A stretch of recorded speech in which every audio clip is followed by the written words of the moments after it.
కరీంనగర్లో తాగునీటి కష్టాలు మొదలయ్యాయి. నగర శివారు ప్రాంతాల్లో బోర్లు అడుగంటుతున్నాయి. మరోవైపు తాగునీటి వనరుగా ఉన్న లోయర్ మానేరు డెడ్ స్టోరేజ్ కి చేరువలో ఉంది. ఈ నేపథ్యంలో వేసవి కాలంలో ప్రభుత్వ యాక్షన్ ప్లాన్ ఏంటి? కరీంనగర్ ప్రజలకు తాగునీరు, సాగునీరు ఎలా అందిస్తారంటూ విపక్షాలు ప్రభుత్వాన్ని ప్రశ్నిస్తున్నాయి. ఎందుకంటే కరీంనగర్ ప్రజల గొంతు తడిపేందుకు లోయర్ మానేరు తప్ప మరో ప్రత్యామ్నాయం లేదు. అయితే ప్రస్తుతం ఎండాకాలం ప్రారంభంలోనే ప్రాజెక్టు డెడ్ స్టోరేజ్ కి చేరువలో ఉంది. 24 టీఎంసీల సామర్థ్యం ఉన్న లోయర్ మానేరు ప్రాజెక్టులో ప్రస్తుతం కేవలం 5.5 టీఎంసీలే ఉన్నాయి.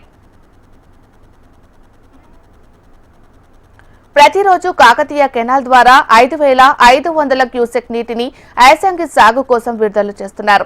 ఇక ఎగువన ఉన్న మిడ్ మానేరు నుండి కేవలం 3,000 క్యూసెక్ నీరు లోయర్ మానేరుకు చేరుతోంది.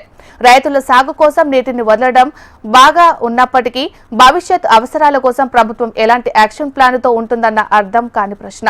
ఈ విషయంపై జిల్లా కలెక్టర్ సహా ఏ అధికారులు సరైన సమాధానం ఇవ్వకపోవడంతో ప్రతిపక్షాలు ప్రభుత్వంపై ఫైర్ అవుతున్నాయి. గత 5 సంవత్సరాలుగా నగర ప్రజలకు ప్రతిరోజు మంచినీరు సరఫరా చేస్తున్న అధికారులు ఇప్పుడు ఆ సిస్టమ్ ని డే బై డేగా మార్చారంటూ మండిపడుతున్నారు కరీంనగర్లోని ప్రతిపక్ష నాయకులు.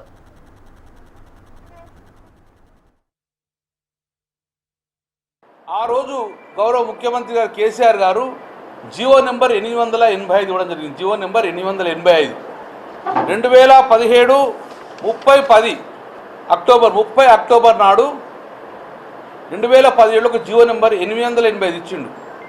ఏమని ఇచ్చిన జియోలు అంటే ఎల్ఎండి రిజర్వాయర్ తాగునీరుకు సాగునీరుకు ఇబ్బంది కలగకూడదు, ఎంత వరస్ట్ కండిషన్ అయినా కూడా 275.9 మీటర్ లెవెల్ మెయింటైన్ చేయాలి.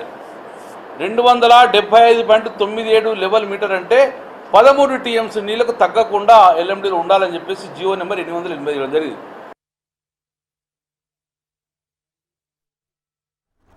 నిజానికి మున్సిపల్ కార్పొరేషన్ లో దాదాపు 58,000 నల్ల కలెక్షన్లు ఉన్నాయి.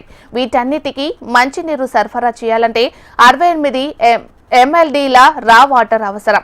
వాటిని ప్యూరిఫై చేసి సరఫరా చేయాల్సి ఉంటుంది. కానీ లోయర్ మానేరు నుండి ప్రస్తుతం 40 MLDల రా వాటర్ మాత్రమే వస్తుంది. డ్యాంలో ఉండే మోటార్లకు కూడా రా వాటర్ అందడం లేదు. దీంతో బూస్టర్లు ఆన్ చేయాల్సిన పరిస్థితి వచ్చింది. ఇదిలా ఉంటే మరికొన్ని రోజుల పాటు యాసంగి సాగు కోసం దిగువకి నీటిని విడుదల చేయనుంది ప్రభుత్వం. దీంతో లోయర్ మానేరులో ప్రస్తుతం ఉన్న 5.5 టీఎంసీల నీరు 3 టీఎంసీలకు చేరే అవకాశాలున్నాయి.